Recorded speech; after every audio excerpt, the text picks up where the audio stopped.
Goddag og velkommen. Mit navn det er Niklas Petersen, og i dag der vil jeg gerne snakke lidt om blodmider. Det første vi skal finde ud af, det er, hvad er en blodmide? Så skal vi finde ud af, hvad er symptomerne på blodmider? Hvad forårsager de? Hvorfor skal vi fjerne dem? Og så skal vi til allersidst kigge på, hvordan fjerner vi dem? Hvordan behandler vi for blodmider? Der er nogle forskellige metoder og nogle forskellige produkter. Jeg kan selvfølgelig kun snakke om de produkter, jeg selv har prøvet. Hvad er en blodmide? En blodmide er en lille sort parasit, som lever på slanger, specielt slanger, men også andre krybdyr. Den lever af deres blod og deres væske. Den er artsspecifik, så det vil sige, at den kan ikke leve på f.eks. os eller en hund. Det lever kun af koldblodet krybdyr, lige præcis den her art. Der er selvfølgelig andre arter, som kan leve på hunden specielt. Og der er 5 stadier. Det tager normalt 3-19 dage, for at den bliver æg, til den bliver larve, til den bliver protonymf, detonymf, og så til allersidst voksen. Efter hvor varmt og fugtigt der er, så tager det 13-19 dage cirka, for den at blive voksen. En voksen hun lever generelt, eller voksne, også hanner, de lever generelt op til 40 dage. Og en voksen hund kan lægge 60-80 æg i deres levetid. Så de formerer sig rigtig let, kan man jo sige. Men de har så det, at de drukner, hvis de bliver våde. De kan ikke tåle nogen former for vand, fordi de drukner utrolig let. Så derfor er det også meget normalt for slangerne, at de lægger sig i deres vandskål, eller deres vandbad, eller hvad de har, for at prøve at drukne dem, og for at stoppe den irritation og ubehag, det giver at have blodmider. Det sker også det, at de kan ikke tåle at komme under 2 grader. Hvis de kommer under 2 grader, så dør de. Kommer de over 41 grader, så dør de også. Så hvis du har noget fra naturen, eller hvis du har et stykke kork, lad os sige, du har et stykke kork, som har været inde hos en slange, der har været inficeret med blodmider, så smid den i fryseren, eller en hurtig tur i ovnen, så dør de. Og hverken æg, der er ikke nogen af de 5 stadier, de har, som kan overleve over 41 grader, eller under 2 grader. Det er sådan set lidt om hvad blodmiden er. Så skal vi lige kigge på, hvordan vi finder ud af, at vores slanger har blodmider, eller vores krybdyr har blodmider. Det første symptom, som du ofte vil opleve ved slanger for eksempel, det er, at de ligger så meget nede i deres vandskål eller deres vandbad, fordi at de som sagt prøver at drukne selve miderne.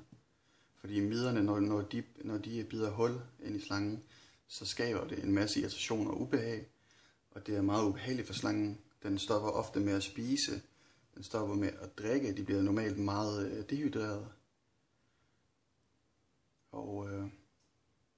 Og så åbner det også op for en masse andre farer. Der er noget, der hedder Aeromonas bakterie, som jeg ikke ved så meget om, men det er meget aggressivt kødædende bakterie. Men jeg ved ikke så meget om den, så det vil jeg ikke snakke for meget om. Og så er de også smittebærere og åbner op for det, der hedder Inclusion Body Disease, eller IBD. Og det tegn på det kan være kronisk opkast eller balanceforstyrrelse. Det er igen heller ikke noget, jeg ved rigtig meget til, men jeg ved det er normalt, at blodmider er involveret, når der skal smittes, og åbne op. Alle de her små sår, de åbner op for alle de her forskellige infektioner. Og så er det normalt, at når du kigger på slangerne, så vil du kunne se små sorte mider, der bevæger sig rundt på dem. Og du kan prøve lige at trykke på dem.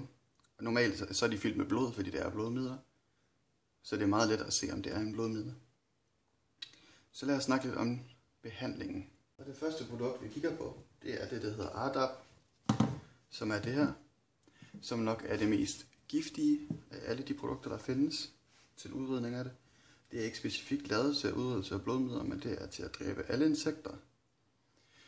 I den her, den koster 150, sådan en flaske her. Der er 750 ml i, hvilket er til rigtig mange behandlinger.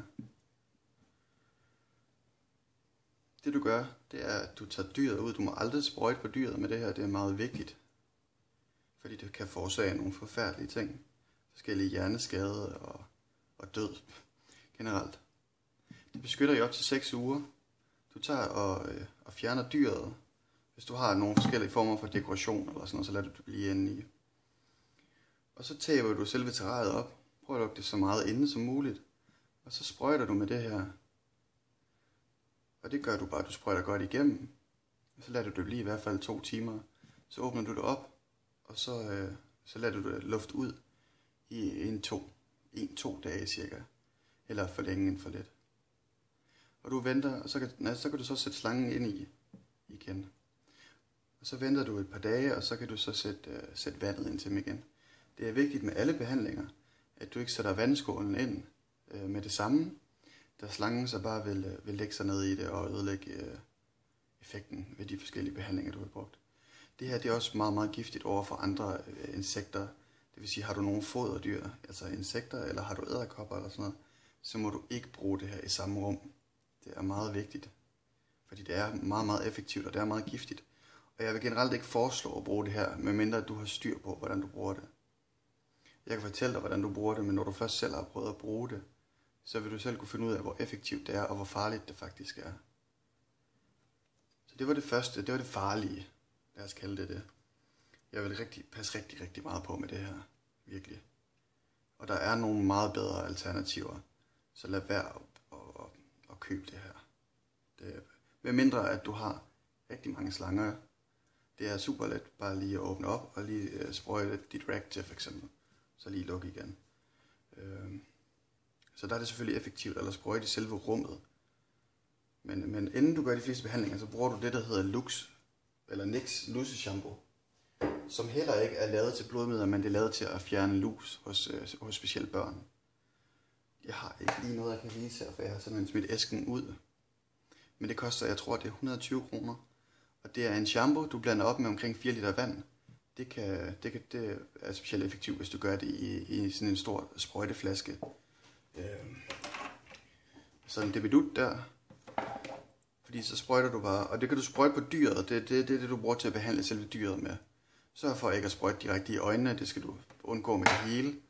Det er ikke særlig smart at sprøjte dem direkte i øjnene. Men det er ikke så giftigt igen. Og det virker ikke specielt godt, hvis du spørger mig.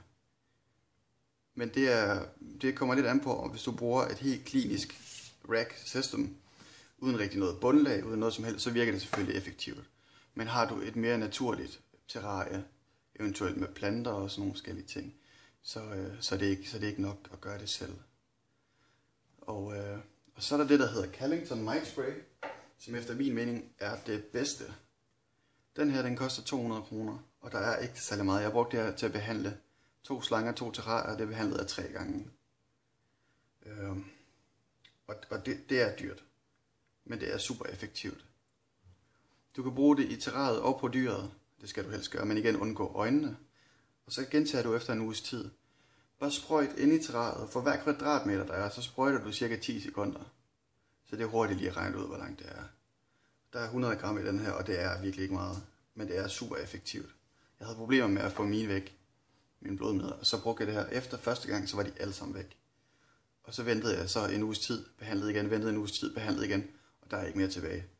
Men det er meget effektivt. Og det er virkelig det, jeg vil foreslå. Hellere gå ud og bruge de ekstra penge, og så få dyrene væk med det samme, i stedet for at gå og købe alle mulige forskellige ting.